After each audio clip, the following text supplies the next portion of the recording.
Marks যে utopian জগতের কথা ভেবেছিলেন, যে মানে সাম্য আসবে, তো সেইটাকে আমরা পতঙ্গদের মধ্যে হায়ারার্কি আছে, কিন্তু কিন্তু তারা তো একসাথে রয়েছে, এরকম মানে বিচ্ছিন্নতা নেই তাদের সিস্টেমের মধ্যে, এবং সবার কাজ সমানভাবে ভাগ করা আছে।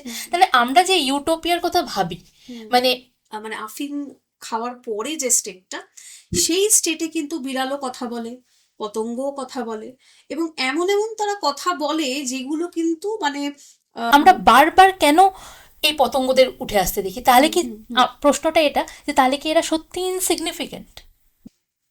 সেখানে কিন্তু আর মাইগ্রেশন নিয়ে বা এইটা নিয়ে যেটা বলা, সেটা হচ্ছে যে ডোনাল্ড ট্রাম্প যেমন মাইগ্রেন্টসদের একটা জায়গায় বলেছিলেন একটা নিউজ চ্যানেলে, যে the migrants are like predators who are infesting the America. তো ইনফেস্টিং কথাটা ব্যবহার করেছিলেন। আমরা ইংল্যান্ডেরও একটা এরকম নিউজ চ্যানেলে দেখতে পাই যেখানে মাইগ্রেন্টদেরকে আরশোলার সাথে তুলনা করা হয়েছিল। এই যে এই পতঙ্গ বা আমাদের থেকে মানে খুব দুর্বল যে জীবজন্তু, তাদেরকে আমরা নির্দ্বিধায় নির্বিচারে মারতে পারছি কেন? কারণ কি? আমরা জানি যে এরা প্রতিবাদ করতে পারবে না, বা এরা ওদের ওই ক্ষমতাটা নেই যেই ক্ষমতা দিয়ে ওরা আমাদেরকে আটকাতে পারে। যখনই আমরা কোনো পতঙ্গের রিপ্রেজেন্টেশনের কথা ভাবছি, সেটা কিন্তু আমরা একটা ভীষণ নেগেটিভ অ্যাসপেক্ট থেকেই ভাবছি, মানে পতঙ্গ অ্যাজ আ ভেরি মানে অ্যাজ শোয়িং ডিসগাস্ট। যেটা আমরা শেক্সপিয়ারের এবং এর আগে গ্রিক যত নাটক আমরা দেখেছি, সবেতে আমরা দেখেছি যে হিরো, যে নাটকের যে হিরো, মেন হিরো, সে কিন্তু প্রত্যেকবার এইভাবে ফেট, নিয়তি, এইগুলো দ্বারা মানে ভিক্টিমাইজ হচ্ছে। এবার ফেট নিয়তি বলতে গেলেই তো আমাদের বারবার ওই গডের কাছে ফিরে যেতে হচ্ছে।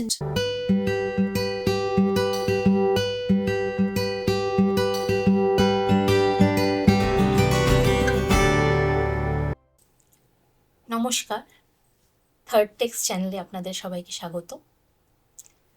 আচ্ছা, একটা গল্প বলি। ধরুন একদিন সকালবেলা উঠে আপনি দেখলেন আপনি মানুষ থেকে হঠাৎ কোনো একটি পতঙ্গে পরিণত হয়েছে। তখন আপনার কি মনে হবে? মানে হঠাৎ করে সকালবেলা উঠে দেখলেন যে আপনি আর মানুষ নেই, গতকাল রাত অবধি মানুষ ছিলেন, কিন্তু সকালবেলা উঠে আর আপনি মানুষ নেই, হয়ে গেছেন একটি পতঙ্গ। এবার সেই সময় আপনার মনুষ্য যে মস্তিষ্ক, সেটি কিন্তু সক্রিয় আছে, কিন্তু বাইরের যে রূপটা আপনার, সেই রূপটা সম্পূর্ণ পরিবর্তিত হয়ে গেছে একটি পতঙ্গ। সেটা আরশোলা হতে পারে, বা মথ হতে পারে, প্রজাপতি হতে পারে, যাই খুশি হতে পারে।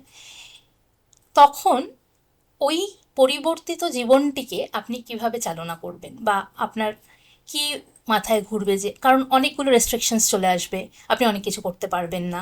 আবার দেখছেন যে অনেক কিছু করতে পারছেন, আপনি এতদিন উঠতে পারতেন না, হঠাৎ করে আপনি উঠছেন। আপনাকে অনেকটা পথ হেঁটে হেঁটে পার করতে হতো, সেটার কোনো প্রয়োজন হচ্ছে না, আপনি উড়ে উড়ে চলে যাচ্ছেন। কিন্তু মানুষের মতন আপনি, মানুষ যা যা এনজয় করে, বা মানুষ যেই যেই জিনিসগুলোতে মজা পায়, যেরকম আইসক্রিম খাচ্ছে, বা কোথাও বন্ধুদের সাথে ঘুরতে যাচ্ছে, মলে যাচ্ছেন, শপিং করছেন, এগুলো আপনি কোনোটাই করতে পারছেন না। তখন কি হবে? আপনারা ঠিকই ধরেছেন, আমি কাফকার মেটামরফোসিসের কথা বলছিলাম। এটা, এই গল্পটা আমরা সবাই জানি, যে মেটামরফোসিসে যেটা হয়েছিল, এই গল্পের কথক, উনি সকালবেলা উঠে দেখলেন যে উনি আর মানুষ নেই, উনি হয়ে গেছেন একটি পতঙ্গ। এই ব্যাপারটাকে নিয়ে আজকে আমরা থার্ড টেক্সটে আলোচনা করব, যে কেন পতঙ্গ জীবন বা পতঙ্গের এক্সিস্টেন্স, ইনসেক্ট এক্সিস্টেন্স কেন বারবার করে চর্চায় ফিরে এসেছে। আগেকার সাহিত্যেও আমরা দেখেছি, এখনকার সাহিত্যে, শিল্পকর্মে তো আমরা দেখতে পাই। তো এই যে পতঙ্গ জীবন বা পতঙ্গের এক্সিস্টেন্স বা অস্তিত্ব, সেটা মানুষ পতঙ্গ হতে চাইছে বা মানুষ পতঙ্গ হয়ে যাচ্ছে, এই ব্যাপারটা কেন বারবার করে চর্চায় ফিরে এসেছে?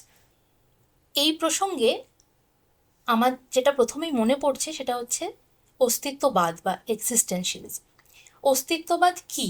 প্রথমেই এই প্রশ্নটা উঠে আসে, যে অস্তিত্ববাদ হচ্ছে যে এই যে আমরা বেঁচে আছি, সারভাইভ করছি পৃথিবীতে, আমি একজন মানুষ, একটি পতঙ্গ, একটি জীব, একটা বাঘ, একটা জন্তু, একটা যা খুশি, এই যে অস্তিত্ব আমাদের পৃথিবীতে, এই অস্তিত্বের মানে কি?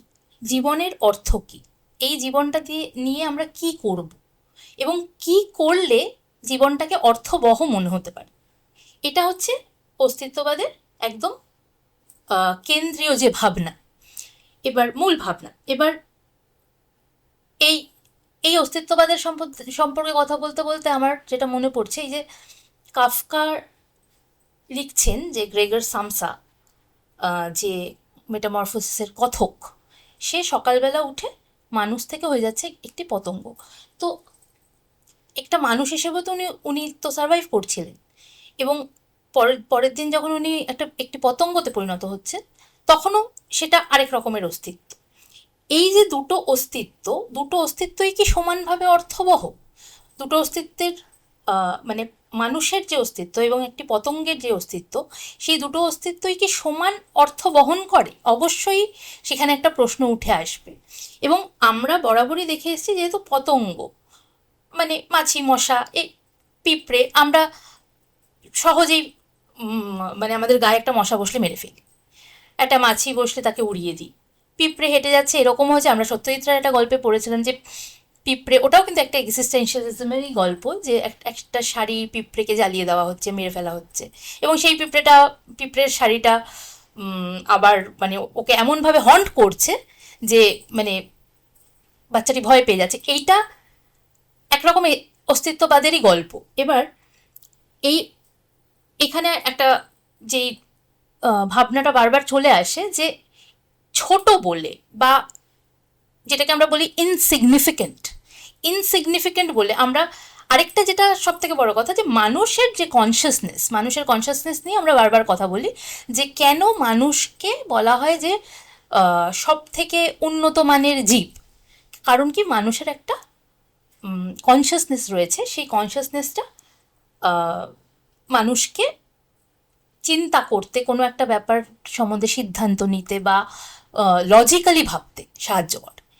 এবার আমাদের মনে হয় যে অন্যান্য যে জীবজন্তু বা পতঙ্গরা, এরা এত এত লজিক্যালি বা এত এত মানে কি বলবো ওটাকে, রিজন করতে পারে না, মানে একটা থটকে প্রসেস করতে পারে না যেরকমভাবে অর্ডারলি একজন মানুষ সেটা করতে পারে।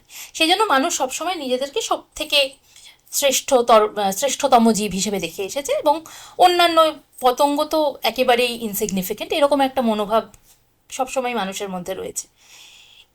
এই প্রসঙ্গে আমার আবার মনে পড়ে যাচ্ছে শেক্সপিয়ারের কিং লিয়ারের একটা কথা, যেখানে কিং লিয়ারের একটা কোট আমি বলছি, as flies to wanton boys are we to the gods, as flies to wanton boys are we to the gods, they kill us for their sport.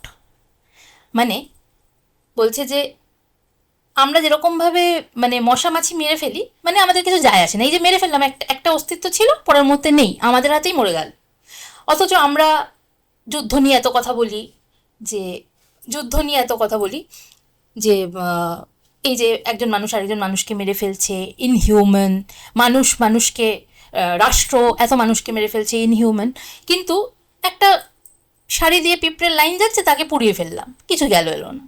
মশা মাছি মেরে ফেলি, আমাদের তো কিছু যায় আসে না, কিছু মনেও হয় না যে এদের আত্মার কি হলো, এদের শান্তি কামনা করি, এসব কথা তো আমাদের মনে হয় না। ঠিক যে সেরকমভাবে ঈশ্বর এই একটা একদল মানুষকে মেরে ফেললো, এই বন্যা হলো, ভূমিকম্প হলো, মানুষ মরে গেল, এইটা শেক্সপিয়ার অদ্ভুতভাবে কানেক্ট করেছেন, যে মানে এই যে মানুষ মরে যাচ্ছে, এত এত মানুষ মরে যাচ্ছে, এই এই এই যে মৃত্যুগুলো হচ্ছে, তার কোনো রিপারকাশন হচ্ছে না, মানে সেগুলো নিয়ে আমরা ভাবছি না, বা সেগুলো আমাদেরকে কোনোভাবেই আমাদের মধ্যে কোনো রকম আলোড়ন তৈরি করছে না। তো এই প্রসঙ্গে আমি সম্প্রীতির সাথে একটু কথা বলতে চাই, যে ও কিছুটা এই নিয়েই বলছিল। আসলে আমার এটা এখানে যেটা মনে হচ্ছে যে মানে যেহেতু আমাদের যে মোরালিটির যে প্রশ্নটা, নীতি নৈতিকতা, এগুলো তো রিলিজিয়নের সাথে অনেকটাই জড়িত, অন্তত আজকের দিনে কতটা জানি না, কিন্তু আমরা যদি শেক্সপিয়ারের টাইমেই ধরি বা তারও আগে, হ্যাঁ, তো রিলিজিয়ন নিয়ে কিছুটা কথা মানে সাহিত্য নিয়ে কথা বলতে গেলে রিলিজিয়ন নিয়ে সেখানে কথা কিছুটা আসতে পারে। তো এই যে তুমি যেখানে বলছিলে যে মানে ঈশ্বর কিভাবে একটা মানুষকে দেখে, হ্যাঁ, সেটার সাথে মানুষ কিভাবে একটা পোকামাকড়কে দেখছে, হ্যাঁ। এই যে একটা প্যারালাল, এই প্যারালালটা কিন্তু যেটা আমরা প্রোটেস্ট্যান্ট এথিক্স বলি, মানে ক্রিশ্চিয়ানিটিতে এই ধরনের সিম্বলিজম আমরা ঘুরে ফিরে বিভিন্ন জায়গায় পাই, বিভিন্ন সাহিত্যে পাই। যেমন কানাডার একজন সাহিত্যিক জন আপডাইক, তো উনি অনেকগুলো লিখেছেন, উপন্যাস লিখেছেন, যেমন দ্য সেন্টার বলে একটি উপন্যাস, কাপলস, র্যাবিট অ্যাট রেস্ট। তো এখানে অনেকগুলো উপন্যাসেই ওনার বারবার না এই ইনসেক্টস, স্পাইডার, ওয়ার্মস, এই জিনিসগুলোর বিভিন্ন রিপ্রেজেন্টেশন মানে সিম্বল আছে। এবং সেখানে যারা আর কি সাহিত্য নিয়ে মানে ইংরেজি সাহিত্য নিয়ে পড়াশোনা করেন তারা বলছেন যে এখানে কিন্তু এই যে একটা হিউম্যান কন্ডিশনের সাথে ইনসেক্টসকে এক হ্যাঁ, করে এক ফেলা, করে দেওয়া হচ্ছে। দুটোকে একটা করে কারণ হিউম্যান কন্ডিশনকেও আমরা ভাবছি কখনো কখনো যে আমরা ভীষণ তুচ্ছ, আমরা খুব নশ্বর আমাদের জীবনটা। হ্যাঁ, তো এই যে মানে আমাদের জীবনটা তো আফটার অল ভীষণ সাময়িক। হ্যাঁ, তো সেইটাকে যদি একটা মানে মানুষ যেভাবে পতঙ্গকে দেখে, তাহলে ঈশ্বরও মনে হয় মানুষকে সেভাবেই দেখে। এই যে একটা এক্স্যাক্টলি, প্যারালাল প্যারাল। খোঁজা, এইটা কিন্তু ক্রিশ্চিয়ানিটিতে বারবার এসছে। এবং এটা কোথাও না একটা মানে কি বলবো, মানে যে আমরা মানুষ কিভাবে ঈশ্বরকে দেখছি একটা ডিভোশনের সাথে, এটা তো হ্যাঁ, ঠিক আছে, কিন্তু what is the gauge of the god, এই ব্যাপার যে ঈশ্বর তাহলে মানুষকে কিভাবে হ্যাঁ, দেখে, এইটা, এই প্যারালালটা বা এই আম, মনস্তত্ত্বটা বোঝার জায়গাটা হচ্ছে যে নিজেকে তুমি ইনসেক্টসের সাথে তুলনা করো, তাহলে তুমি মানুষকে গডের জায়গায় রাখতে পারবে, সেভাবে তুমি একটা প্যারালাল তৈরি করো।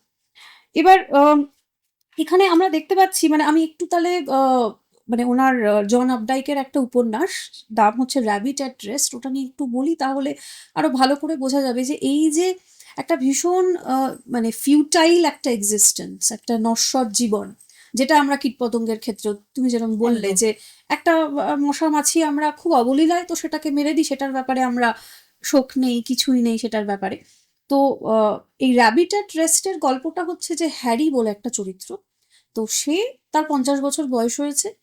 আগে সে কোনো এককালে যখন জোয়ান ছিল তখন সে বাস্কেটবল খেলতো, কিন্তু এখন তার অনেকটাই বয়স, তার ছেলে মেয়ে আছে। এবং সে 50 বছর বয়সে সে খুব মানে ওভারওয়েট হয়ে গেছে, মানে স্পোর্টস ছেড়ে দিলে যেমন হয় আর কি। এবং ওবেসিটি আমেরিকায় যেটা একটা খুব বড় প্রবলেম, যে মানুষ হ্যাঁ, খুব ওবেসিটি, ওভারওয়েট, এবং সেই সময় তার একটা হার্ট অ্যাটাক হয়।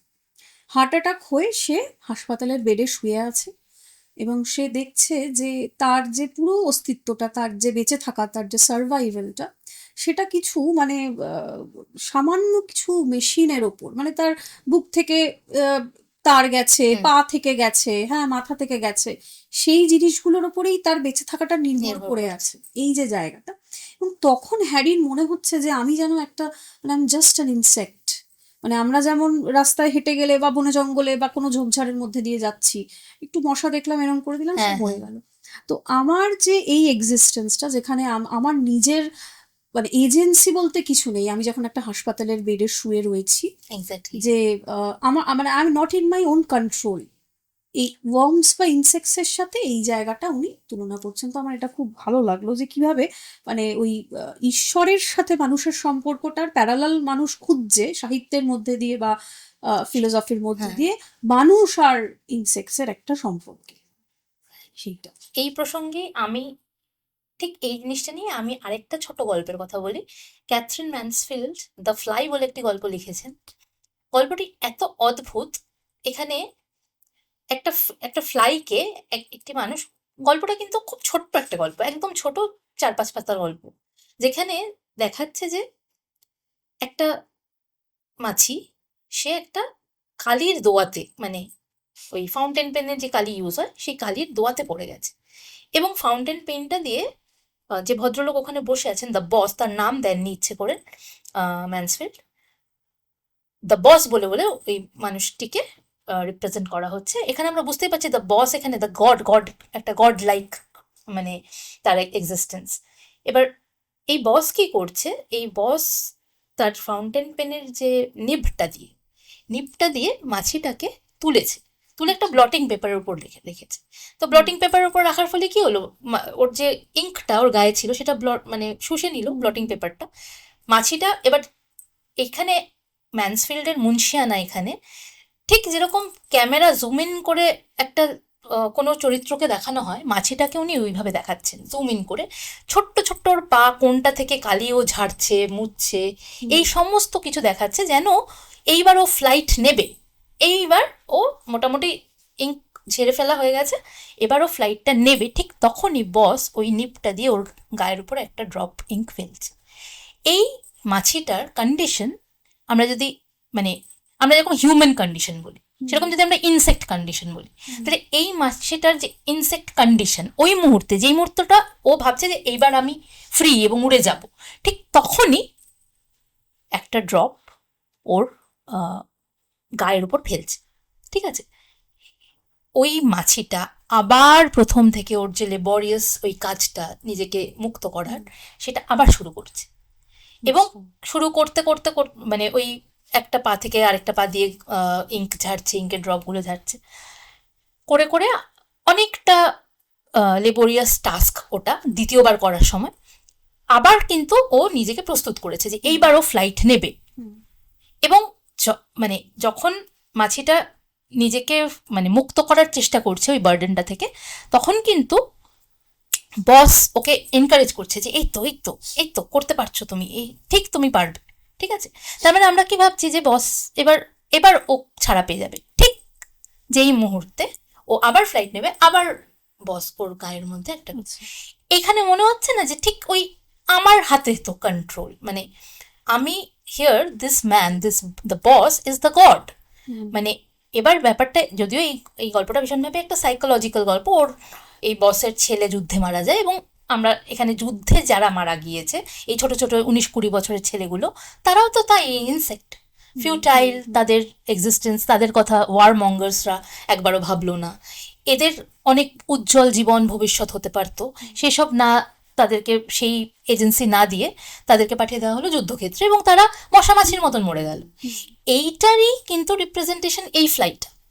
ঠিক আছে, এবং বস ভীষণভাবে, ও বাইরে কোনো প্রকাশ নেই, বাইরে ও দেখায় মানে ও একটা কোম্পানির হেড, ঠিক আছে, ও একটা বিশাল বড় এন্টারপ্রাইজের হেড, এবং সে ওর যে ছেলে যে মারা গেছে যুদ্ধে, সে তাকে ওর কোম্পানির সবাই খুব ভালোবাসতো, কারণ কি তারা ভাবতো যে এ এত ব্রাইট, বসের পরে এ তো একটা বিশাল জায়গায় নিয়ে যাবে কোম্পানিটাকে। তো ওইরকমভাবে ভবিষ্যৎটাকে দেখিয়েছেন ম্যানসফিল্ড।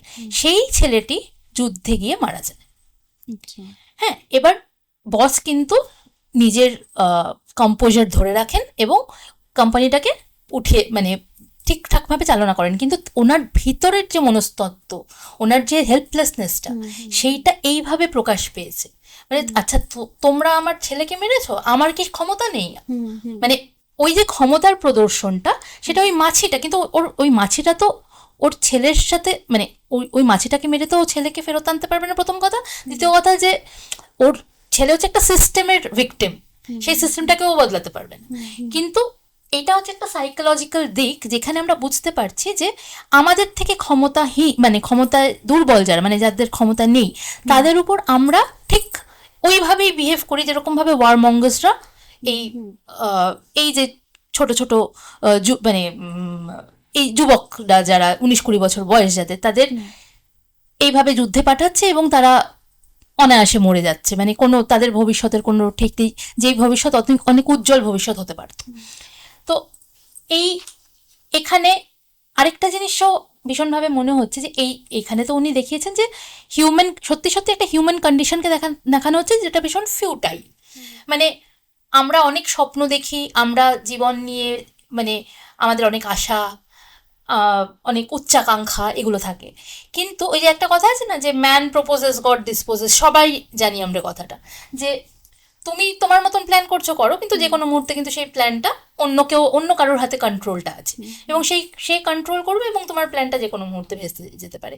যেটা আমরা শেক্সপিয়ারের এবং এর আগে গ্রিক যত নাটক আমরা দেখেছি, সবেতে আমরা দেখেছি যে হিরো, যে নাটকের যে হিরো, মেইন হিরো, সে কিন্তু প্রত্যেকবার এইভাবে ফেট, নিয়তি, এইগুলো দ্বারা মানে ভিক্টিমাইজ হচ্ছে।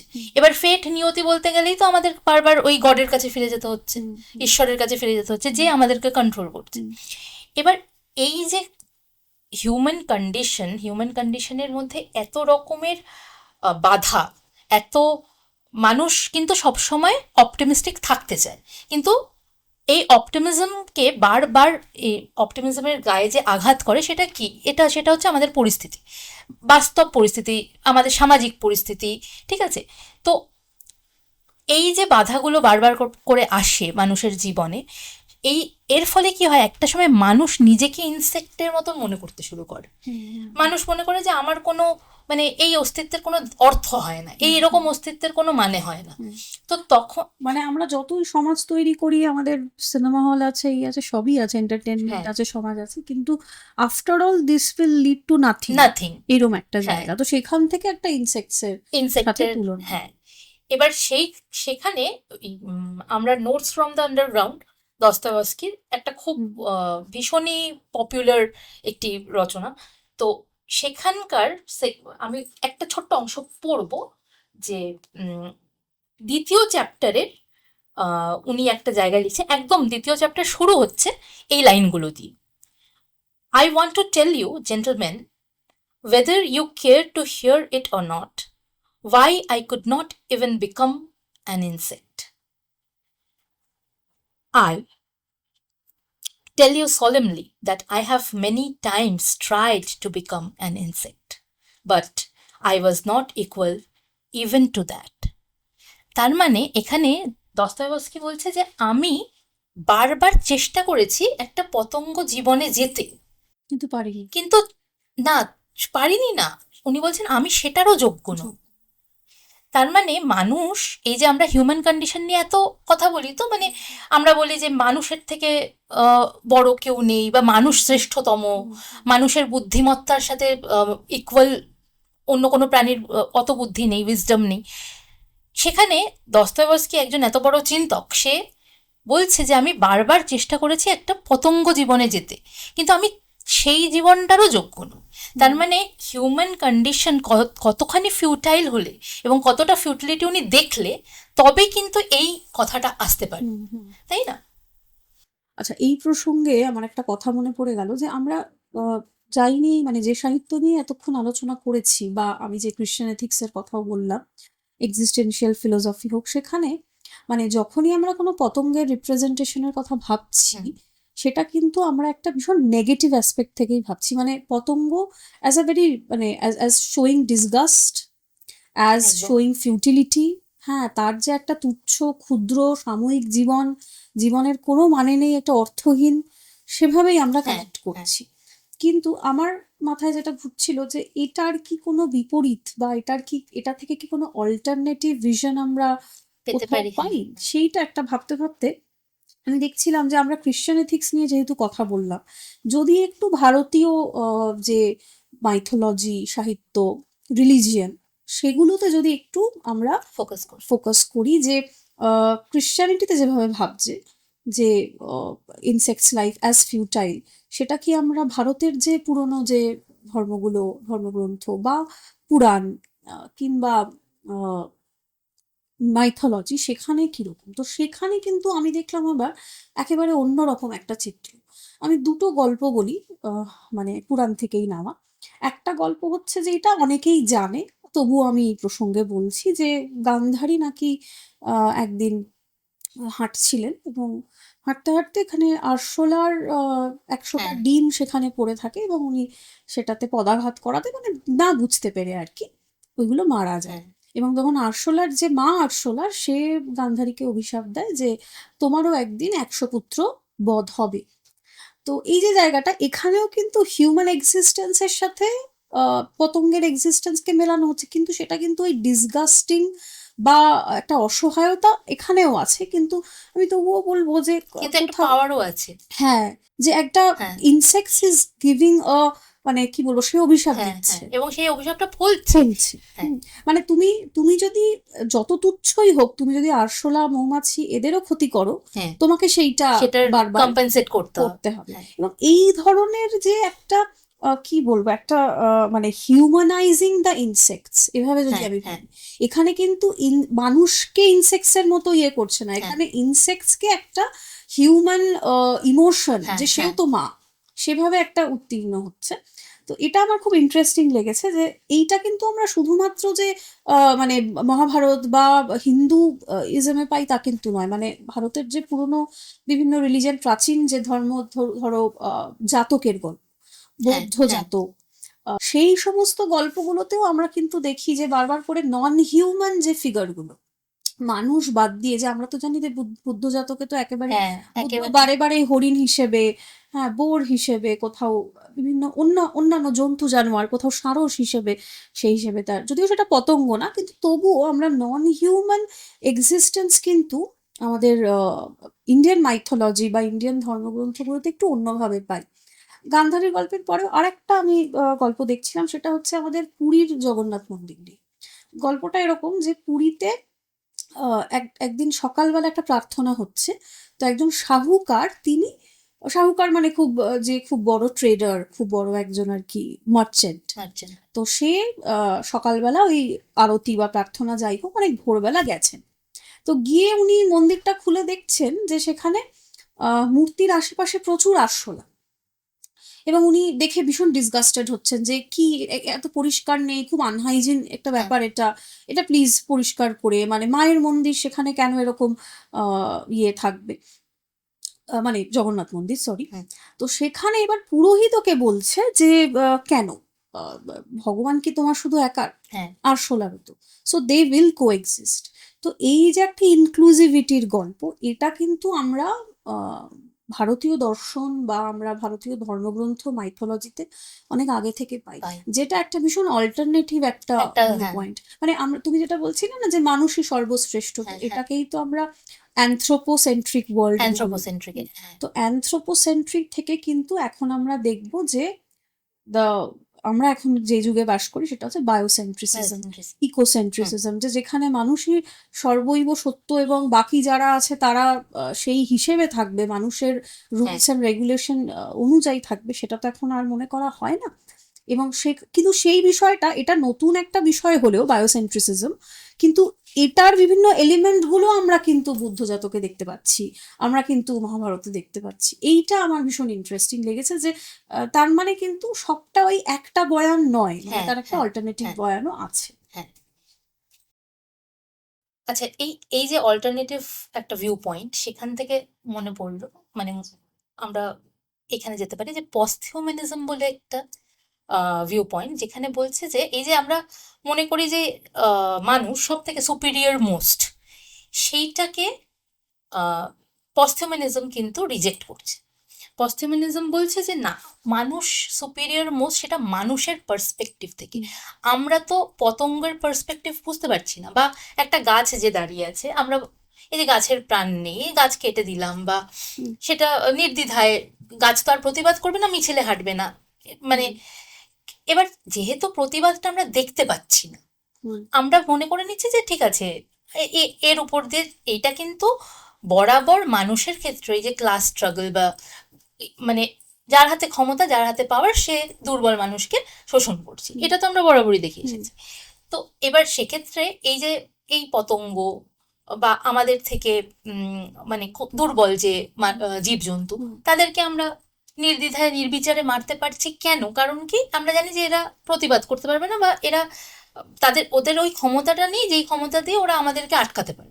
ঠিক আছে, এবার এখানে পস্থিউম্যানিজম যে কথাটা বলছে, পস্থিউম্যানিজম বলছে যে আমরা মানুষের বুদ্ধি দিয়ে বা মানুষের দৃষ্টিভঙ্গি দিয়ে বলছি যে মানুষ সুপিরিয়র মোস্ট, কিন্তু আমরা কিন্তু অন্যদের, মানে একটা পতঙ্গ বা একটা গাছ বা যা খুশি হতে পারে, যে কোনো জীবজন্তু, তাদের পার্সপেক্টিভটা কি দেখতে পাচ্ছি? সেটা তো একেবারেই দেখতে পাচ্ছি না। তারা কি আমাদেরকে সুপিরিয়র মনে করে? হুম, মানে এইটার কিন্তু খুব সুন্দর ইলাবোরেশন বা এটার এটার একটা প্রেজেন্টেশন আমরা অনেকগুলো খুব ভালো ভালো অ্যানিমেশন সিনেমাতে দেখতে পাই, যেরকম দ্য বি মুভি। ঠিক আছে, আচ্ছা, অ্যানিমেশন সিনেমাতে কি হয়, ওরা, আমরা দেখি যে বেশিরভাগ যেরকম লায়ন কিং একটা খুব মানে, কিংবা বা কুংফু পান্ডা। কুংফু হুম, পান্ডা, হুম, তারপরে হচ্ছে ফাইন্ডিং নিমো। হুম, হুম, ঠিক আছে, এখানে আমরা কি দেখছি, একটা মাছের হুম, হুম, পার্সপেক্টিভ, হুম, একটা মৌমাছির পার্সপেক্টিভ দেখছি, এবং সেই ওয়ার্ল্ডে মানুষের প্রতি কিন্তু মানে মানুষকে কিন্তু একটা নেগেটিভ ক্যারেক্টার হিসাবে বারবার দেখানো হয়েছে। যেরকম ফাইন্ডিং নিমো আমার পার্সোনালি ভীষণ প্রিয় একটি সিনেমা। তার মানে সেটা শুধুমাত্র যে সিনেমাটা ভিজুয়ালি সুন্দর সেটা নয়, মানে সিনেমাটার মধ্যে অনেক গভীর জিনিসপত্র খুব খেলার ছলে বলা হয়েছে। মানে ওখানে ফাইন্ডিং নিমোতে যেরকম একটা আহ, একটা ডেন্টাল ক্লিনিকের বারবার দেখানো হয়, একটা ডেন্টাল ক্লিনিকে একটা বাচ্চা মেয়ে আসে, সেই মেয়েটা মাছ নিয়ে যায় ইয়েতে করে, মানে একটা প্লাস্টিকে করে জলের মধ্যে মাছ নিয়ে যায়, এবং সেই মাছটা ওর কাছাকাছি থাকলেই মাছটা মরে যায়, এবং মাছটাকে এত অত্যাচার করে মাছটা মরে যায়। ঠিক আছে, তো মানুষকে এখানে, এটা তো একটা মারাইন লাইফের ছবি, মানে মারাইন লাইফকে এখানে মেইন ফোকাসে রাখা হয়েছে, একটা মাছ হচ্ছে মেইন ক্যারেক্টার। তো তাদের দৃষ্টিভঙ্গিতে মানুষ কিন্তু নেগেটিভ ক্যারেক্টার। ঠিক আছে, তো আমরা যেরকম, ঠিক এটাও কিন্তু একটা অল্টারনেটিভ স্পেস হয়ে গেল, মানে আমরা যেরকম দেখাচ্ছি যে ইনসেক্ট তুচ্ছ, ঠিক আছে, তো সেরকমই ওদের পার্সপেক্টিভে কিন্তু মানুষ তুচ্ছ, নেগেটিভ, মানে মানুষের আশেপাশে ওরা থাকতে চায় না অ্যাকচুয়ালি।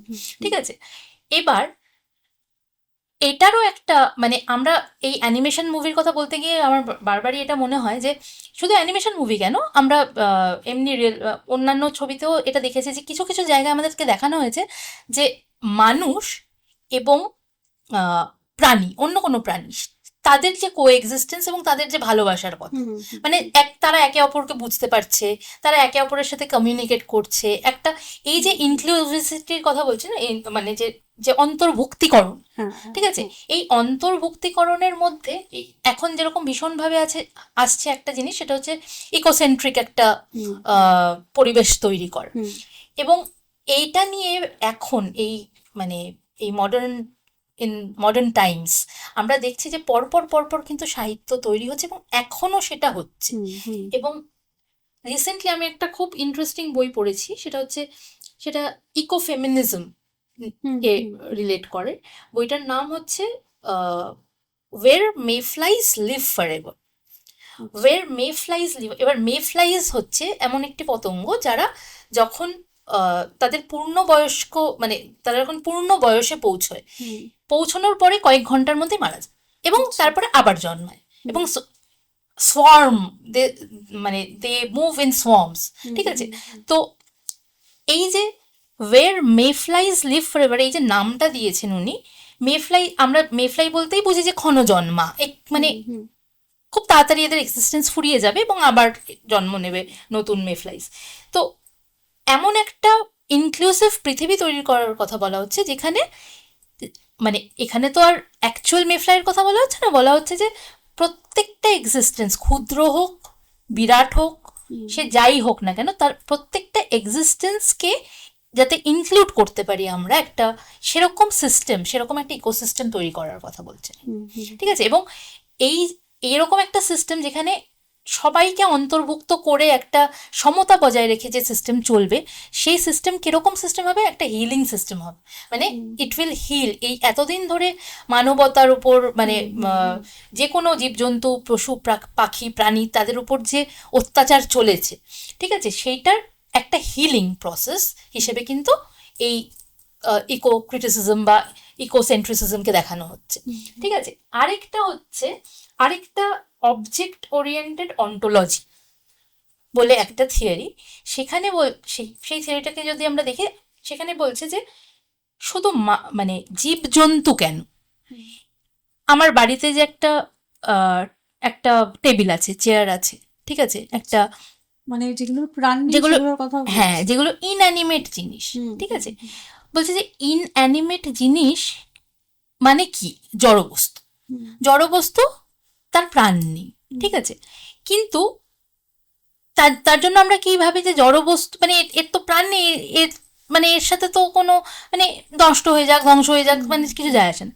কিন্তু এই অবজেক্ট ওরিয়েন্টেড অন্টোলজি বলছে যে না, জড়বস্তু কোথায় প্লেসড, একটা জড়বস্তু তার পারিপার্শ্বিকের উপর তার মূল্য নির্ভর করে, তার অস্তিত্ব মূল্যটা নির্ভর করে তার পারিপার্শ্বিকের উপর। যেরকম আমার হয়তো আমার বাড়ির খুব দামি একটা জিনিস ভেঙে গেল, আমার কিছু যায় আসবে না, কিন্তু আমার ছোটবেলায় আমি মাধ্যমিক পাশ করেছিলাম যখন, তখন আমার বাবা আমাকে একটা ঘড়ি দিয়েছিল, সেটা যদি নষ্ট হয়ে যায় তখন আমার গায়ে লাগে।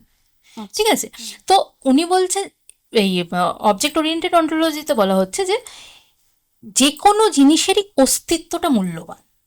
হুম একটা হুম বই, ঠিক আছে, অনেক পুরনো বইকে কেন আমরা এত মানে হুম হুম হুম সেটা কেন প্রাইসলেস হয়ে যায়? হুম ঠিক আছে, তো কারণ কি, সে এই বইটা একটা মানে একটা লম্বা সময় ধরে এক্সিস্ট করেছে। হুম অনেকে সেই বইটা পড়েছে, এক হাত থেকে অন্য হাতে গেছে, কেউ নোট নিয়েছে, কেউ পাশে লিখেছে, এই যে এক্সপিরিয়েন্সগুলো জমা করতে করতে বইটা এসেছে। হুম হুম তো সেইটাও কিন্তু, তার অস্তিত্বেরও কিন্তু একটা মূল্য আছে।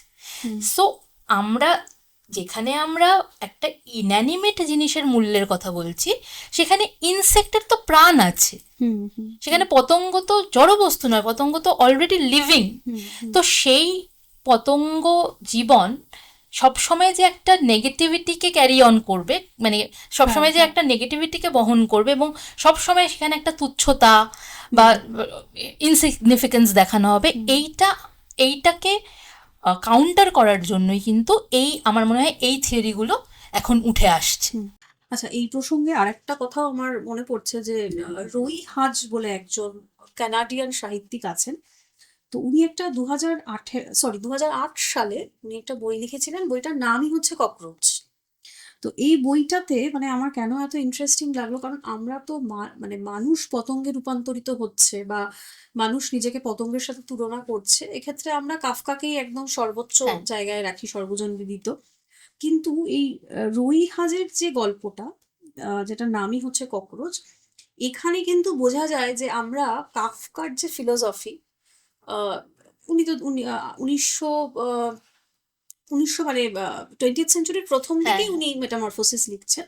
তো সেইখান থেকে যে আমরা কতটা, প্রায় 100 বছর তো হয়ে গেছে মেটামরফোসিসের, তো সেখান থেকে আমরা কতটা এগিয়ে এগিয়ে বলবো না, মানে আমরা কতটা পরিবর্তিত হয়ে গেছে আমাদের দৃষ্টিভঙ্গিটা, সেইটা এই গল্পটা পড়লে বোঝা যায় ককরোচ। তো এখানে যেটা হচ্ছে যে এই যে যেটা তুমি বলছিলে যে ককরোচ বা ওয়ার্ম বা কোনো রকম পোকা মানেই আমাদের মনে হয় একটা ডিসগাস্টিং একটা ব্যাপার, হ্যাঁ, একটা খুব অসুন্দর, একটা তুচ্ছ, একটা অসহায় জীব। কিন্তু এখানে ককরোচ ইজ রিপ্রেজেন্টিং রেজিলিয়েন্স। এই গল্পটাতে, ককরোচ গল্পটাতে হুম, কিভাবে, সেটা হচ্ছে যে গল্পটা এরকম যে একজন আরবের একজন মাইগ্রেন্ট, সে কানাডাতে গিয়ে বসবাস করছে। এবং এখানেও কোনো ওই আরবের লোকটির নাম কোথাও বলেনি। তো সে কানাডার মন্ট্রিলে গিয়ে থাকছে, একটা ভাড়া বাড়িতে থাকছে, এবং তার প্রচন্ড রকম স্ট্রাগল আছে, কোনো রকম একটা ফাইন্যান্সিয়ালি সে সেখানে মানে সাস্টেন করবার চেষ্টা করছে। আহ, তার যে রুমমেট, সে তাকে গল্পটাতে দেখাচ্ছে যে সে হাফ হিউম্যান হাফ ইনসেক্টস, আচ্ছা, এটা দেখাচ্ছে। এবং তার একটা আন্ডারগ্রাউন্ড মুভমেন্টের সাথেও সেই রুমমেট জড়িত। তো এই যে আরবের যে মাইগ্রেন্ট, যিনি কানাডায় মন্ট্রিলে থাকছেন, তিনি আস্তে আস্তে ওনার রুমমেটের সাথে ওনার একটা বন্ডিং তৈরি হবে, এবং তারপরে উনি ওই আন্ডারগ্রাউন্ড মুভমেন্টের সাথেও জড়িয়ে পড়বেন। এবং এখানে একটা লাইন আছে এই গল্পটাতে, মানে উপন্যাসটাতে, যেখানে এই আরবের যে মাইগ্রেন্ট তিনি বলছেন যে to be an insect is to be free. মানে তার মনে হচ্ছে যে তিনি যে একটা পতঙ্গে পরিণত হয়েছে, এটা তার কাছে একটা মুক্তির মতো, এটা এটা তার কাছে একটা মানে স্বাধীনতার মতো, একটা লিবারেশনের মতো। তো এখানে যেটা অ্যাকচুয়ালি রুই হাজের গল্পকে যেই জন্য খুব মানে ইয়ে করা হয়, মানে প্রশংসা করা হয়, যে এখানে এই যে একটা মাইগ্রেন্ট ক্রাইসিসের মধ্যে আমরা হ্যাঁ, রয়েছি, হ্যাঁ, যে মানুষ তো রাষ্ট্রহীন হয়ে যাচ্ছে, এই দেশ থেকে ওই দেশের মাঝামাঝি অবস্থায় সে দাঁড়িয়ে রয়েছে। এবং আমরা যেরকম আহ, মানে ইয়ের গল্পেও দেখি, টোবাটেক সিং বা এই হ্যাঁ, গল্পগুলোতেও যেমন আমরা দেখি রাষ্ট্রহীন মানুষ, এখানে রাষ্ট্রহীন মানুষ যেন একটা পতঙ্গে পরিণত হচ্ছে, একটা মাইগ্রেন্ট ক্রাইসিসের সাথে যুক্ত করছে। তো এই জন্য এখানে বলা হচ্ছে যে কাফকার গল্পে যে মেলানকলিয়াটা ছিল, যে ক্রাইসিসটা ছিল, মানে কাফকা তো ককরোচ কথাটা ব্যবহার করেননি, উনি ভার্মিন বলেছেন, কিন্তু তবুও আমরা যদি ভার্মিনটাকেও ককরোচ হ্যাঁ, হিসেবেই ধরে নিই, কিন্তু সেখানে কিন্তু ওইটার একটা ভীষণ, ওই যেটা বলছি যে ডিসগাস্ট, তার অসহায়তা, তার হুম, ভালনারেবিলিটি আছে, সেটা কিন্তু কোনোভাবেই একটা মানে, আমি যদি কাফকার গল্পটাকে, মানে কাফকার যে পতঙ্গের, মানে পতঙ্গ হয়ে যাওয়ার পরে যে পরিণতি মানুষটি, মানে হ্যাঁ, গ্রেগার সামসা, আমি যদি এভাবে বলি যে তার আইডেন্টিটিটা হারিয়ে গেল, একটা ভীষণ মানে মিসপ্লেসড আইডেন্টিটি, একটা সেলফ স্যাক্রিফাইসের ব্যাপার আছে, একটা ইন্টেলেকচুয়াল ডেপথ আছে, যে তার অনেক কিছু মনে হচ্ছে ঠিকই কিন্তু সে কি আর কাজ করতে হ্যাঁ পারছে সেভাবে পারছে না। তার একটা ফিজিক্যাল ডিফর্মিটি আছে, যে তাকে দেখতে একটা মানে ভীষণ অসুন্দর, খারাপ, হ্যাঁ মানে একটা মানে আমরা যেটাকে অসুন্দর হ্যাঁ কোটানকোট মনে বলে করি, বলি হ্যাঁ, একটা নন হিউম্যান, তার একটা সত্তার বিলোপ, সে সমাজচ্যুত। হ্যাঁ, যে সে তো আর আরশোলা হিসেবে কোথাও তার পাবেই বা তার প্রেমিকার কাছে হ্যাঁ যেতে পারবে না।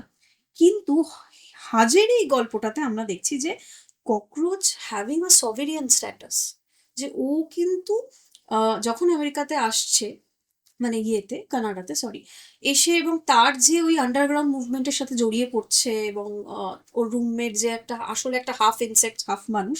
তো এখানে হি ইজ বিকামিং, মানে ওর তো অলরেডি একটা ক্রাইসিস আছে আইডেন্টিটির, কারণ ও হ্যাঁ যেহেতু মাইগ্রেন্ট। মাইগ্রেন্ট।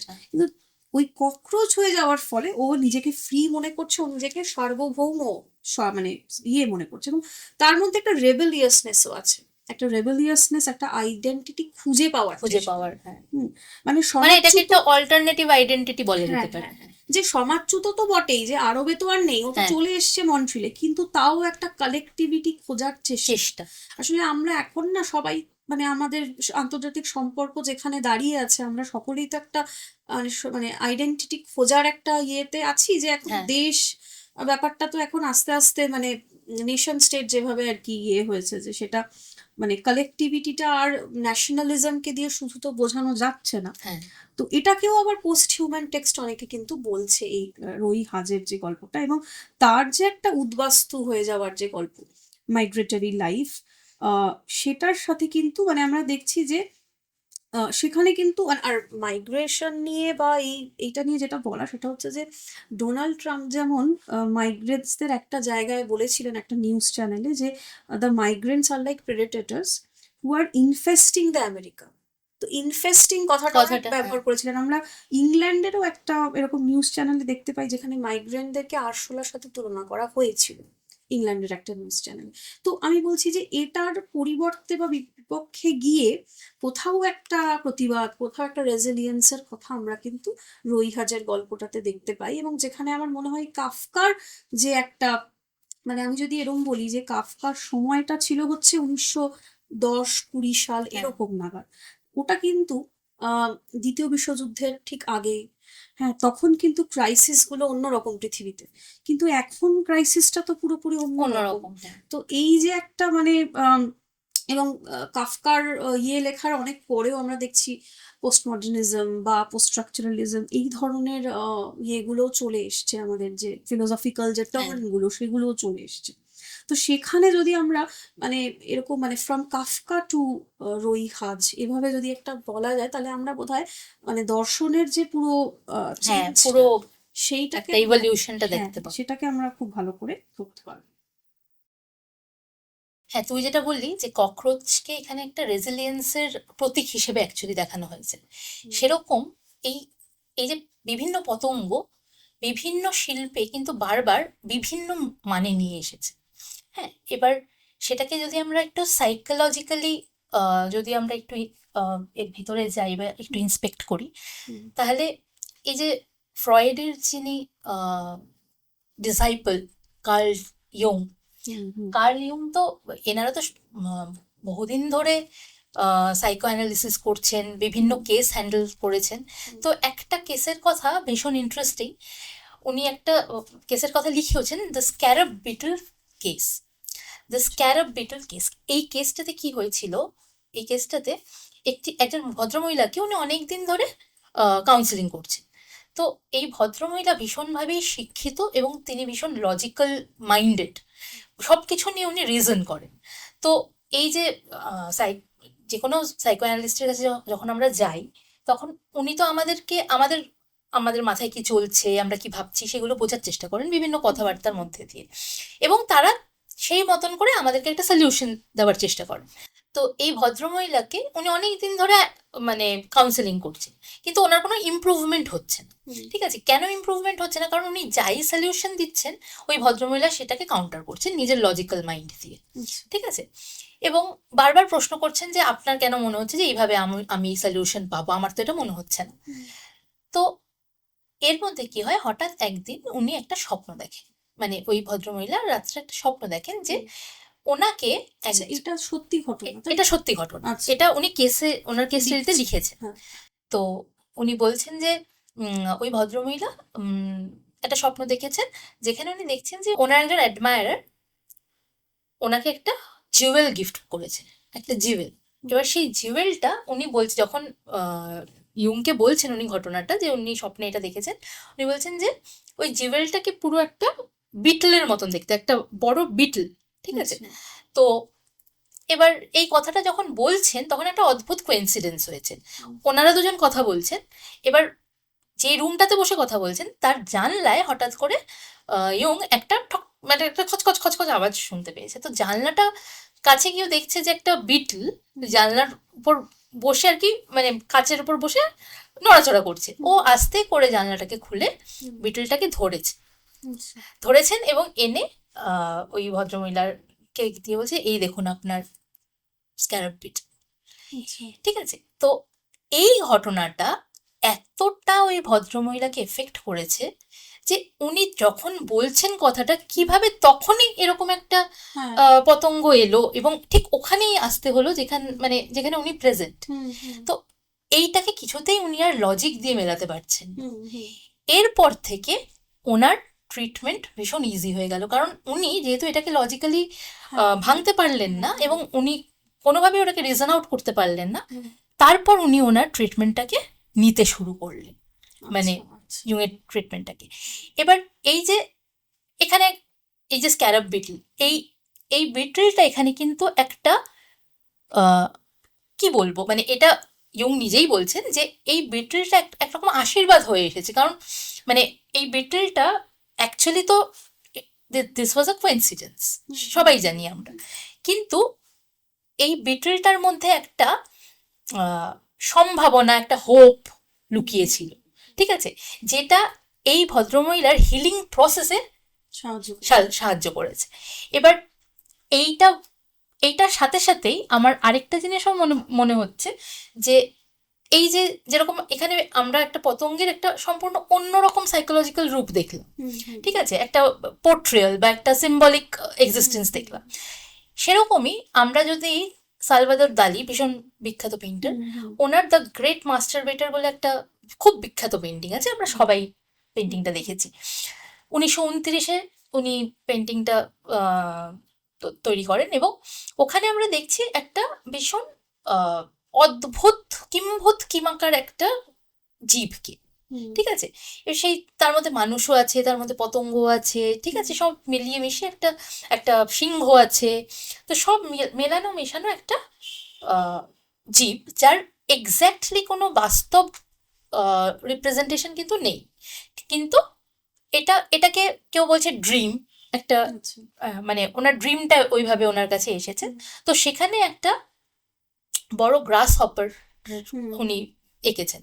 তো সেইটাকে মানে আমরা যদি পেন্টিংটাকে একটু ভালো করে অ্যানালাইজ করি তাহলে আমরা দেখতে পাবো যে এই গ্রাস হপারটা কিন্তু সিগনিফাই করছে একটা টেররকে, মানে উনি গ্রাস হপারটা এঁকেছেনই এমনভাবে যে সেইটা থেকে যেটা মানে এই পেন্টিংটার মধ্যে একটি ফিমেল ফিগার আছে, ফিমেল ফিগারটার পুরো ফিগারটা কিন্তু নেই, কিন্তু মানে ওই ফিমেল ফিগারটা যেরকম একটা ড্রিমকে বা একটা সৌন্দর্য বা একটা হোপ ওইগুলোকে সিগনিফাই করছে, ঠিক তার অপোজিটে এই গ্রাস হপারটা, অতিকায় একটা গ্রাস হপার, সেটা ডিনোট করছে আমাদের যে সাবকনশিয়াসের যে টেরর বাসা বেঁধে থাকে, ঠিক আছে, এবং সুন্দর অসুন্দরের একটা মিক্সচার, ঠিক আছে, একটা টেরর। আবার একটা লায়নকে উনি আনছেন, সেই লায়নটাকে আমরা কারেজ, মানে অ্যাকচুয়ালি আমরা তো সাবকনশিয়াসে সবটাই ধারণ করে থাকি, মানে কোনো একটা ইমোশন বা কোনো একটা ফিলিংকে তো সাবকনশিয়াস ধারণ করে না।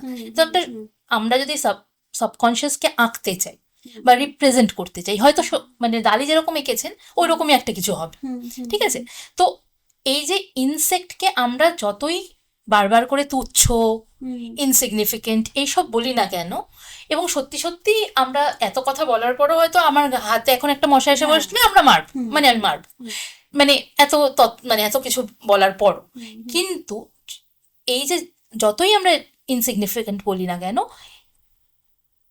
যারা চিন্তক বা যারা এইসব নিয়ে এক্সিস্টেন্সিয়ালিজম নিয়ে ভেবেছেন বা মানে আমাদের মনস্তত্ত্ব নিয়ে ভেবেছেন, মানুষের ফিলোসফিক্যাল দিকগুলো নিয়ে ভেবেছেন, এনারা কিন্তু বারবার ওনাদের শিল্পকর্মে বা ওনাদের সাহিত্যে বারবার কিন্তু এই এক্সিস্টেন্সটাকে নিয়ে এসেছে। মানে আমরা কিন্তু ইনসিগনিফিকেন্ট আমরা কাকে বলবো? যাদেরকে আমরা উল্লেখই করি না।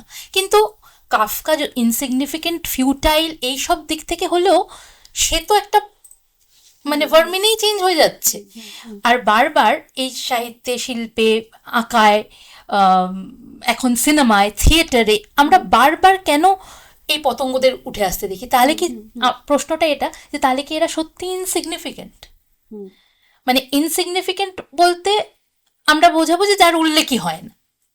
কিন্তু আমরা তো বারবার দেখছি একদম মানে শুধুমাত্র এখনকার মডার্ন সাহিত্যে নয়, আমরা তো একদম প্রাচীন সাহিত্য থেকেই দেখছি যে তার মধ্যে কিন্তু পজিটিভ হোক নেগেটিভ হোক যেভাবে হোক উল্লেখ তো আছে। তাহলে কি সত্যি ইনসেক্ট লাইফ ইনসিগনিফিকেন্ট? আমার এটা একটা প্রশ্ন। আর আচ্ছা, তো এই প্রসঙ্গেই আমি একটু বলি যে হ্যাঁ, ইনসিগনিফিকেন্ট তো নয়, অবশ্যই নয়, কিন্তু তবুও আমি বলবো যে উল্লেখ থাকা সত্ত্বেও, মানে সাহিত্যে হোক, আঁকায় হোক, মানে চিত্র ইয়েতে হোক, কিংবা মাইথোলজিতে হোক, উল্লেখ হয়তো আছে, কিন্তু ওই যেটা বলছি যে আমরা কিভাবে সেটাকে ইন্টারপ্রেট করছি, কিভাবে আমরা ইনসেক্টস লাইফটাকে ইন্টারপ্রেট করছি, সেইটা। তো সেখানে একটা প্রশ্ন আমার মাথায় এসেছিল যে যখনই আমরা পোকামাকড় মানে মানুষ পতঙ্গে রূপান্তরিত হচ্ছে, এইটার তো একটা ক্লাসিক বা ধ্রুপদী এক্সাম্পল হচ্ছে কাফকা। কাফকা। আমরা তো কাফকা ছাড়া আর কিছু ভাবতেই পারি না, মানে কাফকার মেটামরফিসিস নিয়ে, মানে ককরোচ হলেই সেটা কাফকাই গিয়ে রূপান্তরিত হয়, বা যে কোনো আর কি মানুষের পতঙ্গে পরিণত হওয়াকে। কিন্তু প্রশ্নটা হচ্ছে যে এটার কি কোনো ইন্ডিয়ান কাউন্টার পার্ট আছে? অর্থাৎ মানে কাফকা উপন্যাসে লিখছেন যে মানুষ পতঙ্গ হয়ে যাচ্ছে, কিন্তু এটার আমরা কি ভারতীয় সাহিত্যে বা ভারতীয় উপন্যাসে, মানে আমি যদি আরো স্পেসিফিক্যালি বলি বাংলা আধুনিক সাহিত্যে, আমরা কি এটার কোনো রিপ্রেজেন্টেশন দেখি?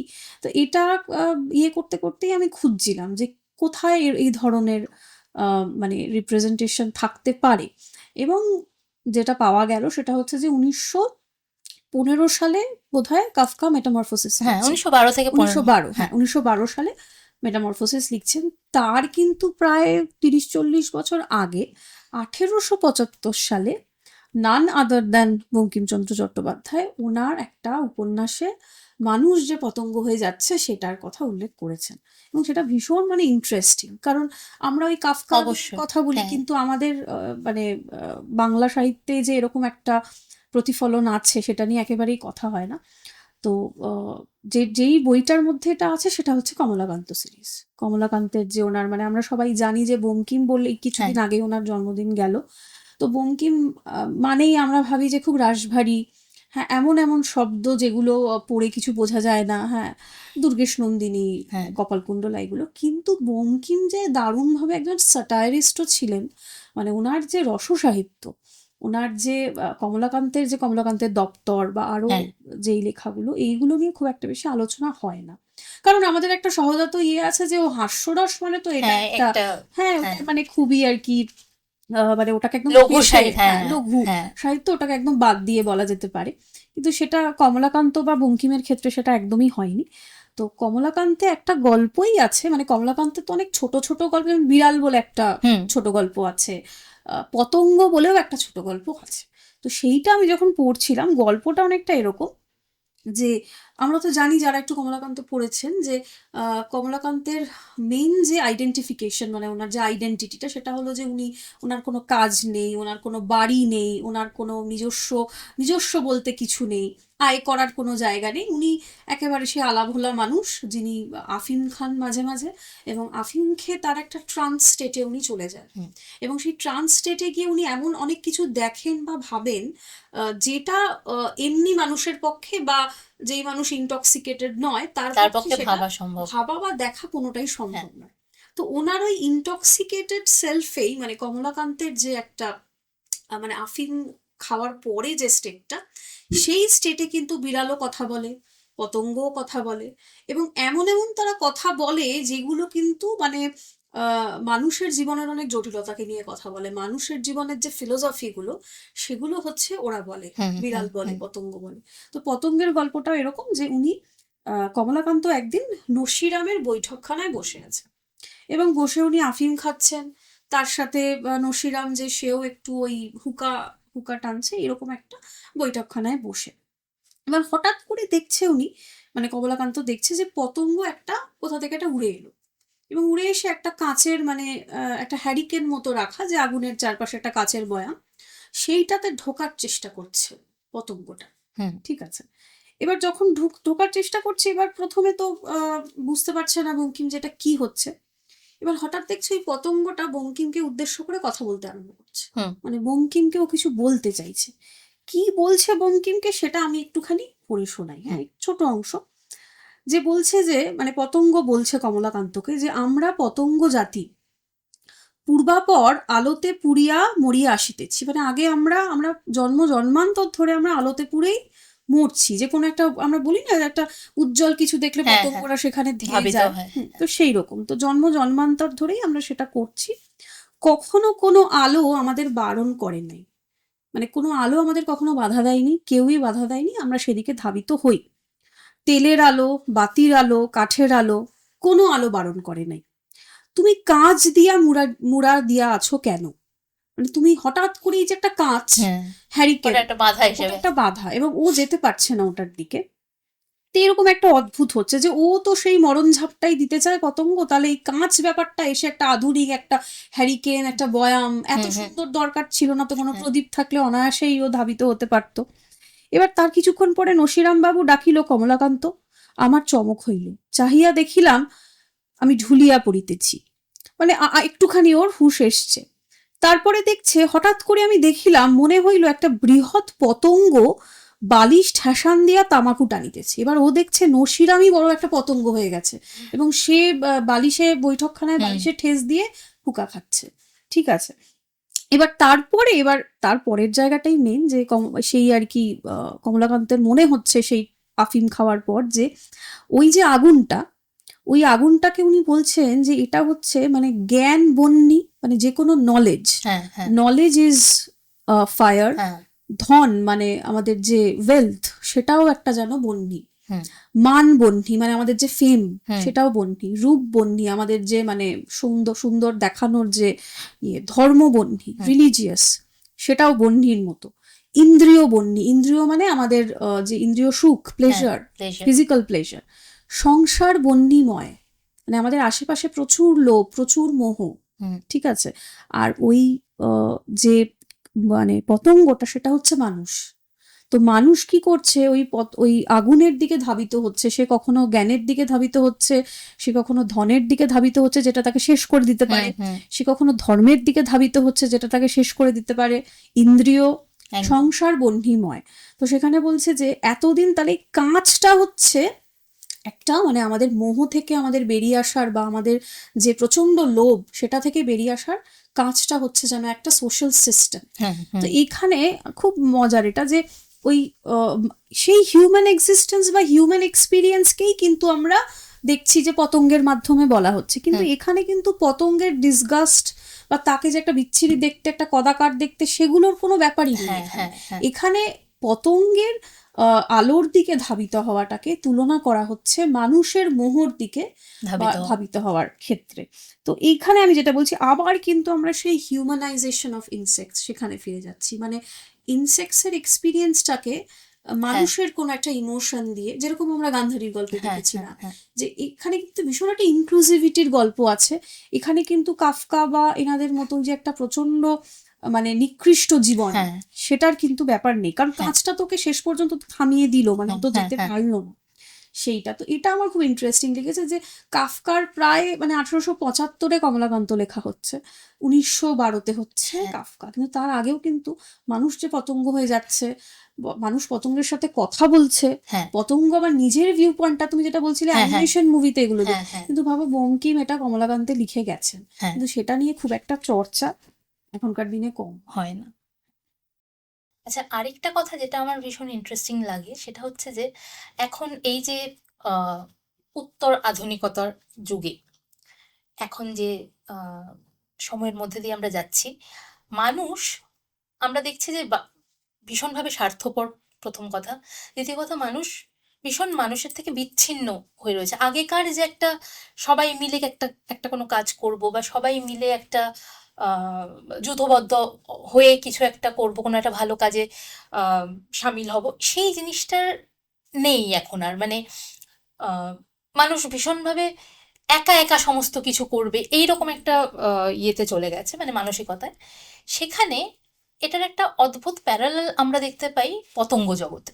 পতঙ্গ জগতে আমরা দেখি যে ইনসেক্টসরা মানে কলোনি লাইফ লিড করছে। হুম আগে কিন্তু আমাদের এই যে কলোনি কলোনি ব্যাপারটা তো আমাদের মানুষের মধ্যে ছিল। মানে আমি কলোনাইজেশনের কথা হ্যাঁ বলছি না, হুম ওই কলোনাইজেশন না, মানে এই যে কলোনি, একটা কলোনি বলতে আমরা বলছি যে একসাথে অনেক মানুষ এক জায়গায় হুম আছে, হুম এবং মানুষ মানুষের সুখে দুঃখে হুম সবসময় আছে কিন্তু পাশে। কিন্তু এখন মানুষ নিউক্লিয়ার ফ্যামিলিতে বিশ্বাস করে, হুম সবাই আলাদা আলাদাভাবে থাকে, একটা হুম দ্বীপের মতন অবস্থান মানুষের, হুম প্রত্যেকটা হুম পরিবার যেন একটা আইল্যান্ড, একটা দ্বীপ। হুম তো সেখানে আমরা ঠিক এর অপোজিট চিত্রটা আমরা দেখতে পাই পতঙ্গদের মধ্যে, এবং হুম হুম। অদ্ভুতভাবে সেটা কিন্তু প্রাচীনকাল থেকে একই রকম ভাবে চলে আসে, এদের এদের মধ্যে কিন্তু কোনো চেঞ্জ হয়নি। সেই একটা চেঞ্জটাকে যদিও আমরা খুব খারাপ ভাবে দেখি, কিন্তু হ্যাঁ, ওটাই এখন বলা হচ্ছে যে দ্যাট ইজ দ্য মানে দ্যাট ইজ হ্যাঁ, দ্য ওয়ে হ্যাঁ, দ্যাট শুড বি। হ্যাঁ that is the way it should be. মানে হুম যখন আমরা একটা কমিউনিটিতে থাকছি, হুম হুম এরকম তো না যে আমরা কমিউনিটির বাইরে থাকছি, মানে হুম মানুষ তো কমিউনিটির বাইরে থাকতে পারে না। হুম তো কমিউনিটি জীব হয়ে আমরা যদি কমিউনিটিকে অস্বীকার করি, সেটা তো একটা মানে going towards our own futility, মানে হুম ওরকম একটা ফিউটাইল জায়গায় গিয়ে পৌঁছবো আমরা একসময়। তো সেখানে এই যে পতঙ্গদের যদি আমরা দেখি, আমরা যদি একটা বি হাইভ দেখি বা একটা অ্যান্ট কলোনি দেখি, হুম এরা কিন্তু সবাই যূথবদ্ধভাবে কাজ করছে, এবং মানে গোটা সিস্টেমটা কিন্তু ওরা সবাই মিলে কন্ট্রোল করে। একদম। মানে এখানে হ্যাঁ, আমরা রানী মৌমাছি বা এই হুম। ধরনের একটা কিন্তু মানে হায়ারার্কি আছে, হায়ারার্কি কিন্তু আছে, তবুও তারা কিন্তু একসাথে। হ্যাঁ কিন্তু তারা তো একসাথে রয়েছে, এরকম মানে বিচ্ছিন্নতা নেই তাদের হুম সিস্টেমের মধ্যে, এবং সবার কাজ সমানভাবে ভাগ করা আছে। হুম তাহলে আমরা যে ইউটোপিয়ার কথা ভাবি, হুম মানে মার্কস যে ইউটোপিয়ান জগতের কথা ভেবেছিলেন, যে হুম। মানে সাম্য। সাম্য আসবে, তো সেইটাকে আমরা পতঙ্গদের মধ্যে হুম মানে হুম হুম প্রতিফলিত হতে দেখি না। মানে এটা আমার ভীষণ ইন্টারেস্টিং লাগে যে আহ, এবার আরেকটা ইন্টারেস্টিং জিনিস হচ্ছে, এরা তো নন হিউম্যান, হুম এদের এদের তো হিউম্যান সাইকি নেই, বা এদের সেই বুদ্ধিমত্তা নেই মানুষের মতন, ঠিক আছে। এই যে এরা নন হিউম্যান হয়ে, এদের উইজডম মানুষের থেকে অনেক কম হয়েও এরা যে সিস্টেমটা চালাচ্ছে, হুম সেটা অনেক বেশি ফ্রুটফুল একটা সিস্টেম। হুম ঠিক হুম এই জিনিসটার সূত্র ধরে আমার ম্যাকবেথের কথা ভীষণ মনে পড়ে যাচ্ছে। ম্যাকবেথে দেখানো হয়েছিল তিনজন উইচকে। হুম হুম হুম হ্যাঁ, ওই তিনজন উইচকে যখন ব্যাংকো আর ম্যাকবেথের সাথে ওদের দেখা হচ্ছে, তখন ব্যাংকো জিজ্ঞেস করেছিল যে হোয়াট আর দিস, মানে মানুষই মনে করে, মানে ওরা মানুষ হুম হতেই পারে না, হুম মানে হুম সামথিং মানে নন হিউম্যান তো বটেই, ইনফেরিয়ার টু হিউম্যান এক্সিস্টেন্স, হুম হুম ঠিক আছে। তো কিন্তু আমরা পুরো ম্যাকবেথের প্লেটাকে যদি আমরা অ্যানালাইজ করি, তাহলে আমরা দেখব আস্তে আস্তে যারা সমাজের হায়ারার্কির উপরের তলার মানুষ, হুম হুম তারা সব বিচ্ছিন্ন হয়ে যাচ্ছে বিভিন্নভাবে, তাদের একটা খুব প্যাথেটিক মৃত্যু হচ্ছে, তারা আহ, উচ্চাকাঙ্ক্ষা, লোভ, এইসবের মধ্যে গিয়ে তুই যেটা বলছিলিস যে ওই হুম ধাবিত হচ্ছে ওই দিকে, এবং সবাই বিচ্ছিন্ন হয়ে যাচ্ছে একে অপরের থেকে। হুম অথচ মানে জোটবদ্ধ হয়ে নিজেদের যে অ্যাকচুয়াল কাজটা, মানে ওদের কাজ ছিল ম্যাকবেথের ধ্বংস নিয়ে আসা, হুম সেই কাজটা, সেটা নেগেটিভ কাজ হতে পারে, হুম কিন্তু ওরা কিন্তু যূথবদ্ধভাবে সেই কাজটা কিন্তু সফল করেছে। হুম হুম তো এরা কিন্তু আহ, এদেরকে তো আহ, শেক্সপিয়ার দেখিয়েছেন ইনফেরিয়ার জীব হিসেবে, মানুষ না, যাদের এত বুদ্ধি নেই, ঠিক হুম আছে। হুম। ঠিক সেরকমই ব্যাপারটা, মানে এই যে যাদেরকে আমরা ইনফেরিয়ার ভাবছি, যাদেরকে আমরা ভাবছি যে আমাদের মতো অত সাউন্ড কনসিয়াসনেস নেই কিন্তু এদের। এই কনসিয়াসনেসের জায়গাটাই কি এখন প্রশ্ন করা হয় না? মানে এই যে হ্যাঁ, উইজডম শব্দটা যে ব্যবহার করছি, মানে উইজডমটা হ্যাঁ, কি, এবং সেটা কত কিন্তু মানে সেই উইজডম, অবশ্যই সেটাই তো, হুম, সেটা সেটাই তো আমার আমাদের কোয়েশ্চেনেবল, সেটা হ্যাঁ, পার্সপেক্টিভে। হ্যাঁ হ্যাঁ। তো সেই জায়গাটার থেকেই যে এই যারা ইনফেরিয়ার, যাদেরকে আমরা মনে করছি, এবার আমরা আমাদের মানুষের দৃষ্টিভঙ্গি থেকে মনে করছি যে এরা ইনফিরিয়ার। এই এই উইচেসরা যেরকম ইনফিরিয়ার, ওদের মানে রয়্যাল ফ্যামিলিজদের যে চরিত্রদের দেখানো হয়েছে তাদের তুলনায় এরা ইনফিরিয়ার, আমাদের তুলনায় পতঙ্গ ইনফিরিয়ার, ঠিক আছে। কিন্তু যদি আমরা দেখি তাহলে আমরা দেখবো যারা ইনফিরিয়ার তারা কিন্তু আসল কাজটা নিজেদের করে যাচ্ছে, কিন্তু আমরা যারা নিজেদেরকে ওয়াইজ বলে মনে করছি বা নিজেদেরকে খুব মানে হায়ার কনসিয়াসনেসের অধিকারী হিসেবে দেখছি, তারা কিন্তু ঠিক মানে ডিস্ট্রাকটিভ কাজগুলো করছে, নট কনস্ট্রাকটিভ। এখানে যে বললাম যে আমরা ছোটবেলায় পিঁপড়ের বুদ্ধি বলে একটা হ্যাঁ গল্প হ্যাঁ পড়েছিলাম, হ্যাঁ তো সেখানে ওই যে পিঁপড়ে একটা পিঁপড়ে- সমবায় হয়ে তারা হ্যাঁ যে হ্যাঁ কাজটা হ্যাঁ করছে এক্স্যাক্টলি। সেইটা। আচ্ছা, আজকের আমাদের আলোচনা এই অবধি। আপনাদের যদি আমাদের ভিডিও ভালো লেগে থাকে তাহলে আমাদের চ্যানেল থার্ড টেক্সট, সেটাকে প্লিজ সাবস্ক্রাইব করবেন, লাইক করবেন, বেল আইকনটা প্রেস করবেন কোনো নোটিফিকেশনের জন্য। এর আগেও আমাদের একটা পর্ব আছে, আপনাদের যদি ভালো লাগে সেটাও আপনারা দেখতে পারেন। নমস্কার, আমরা শিগগিরই আসছি আরেকটা এপিসোড নিয়ে।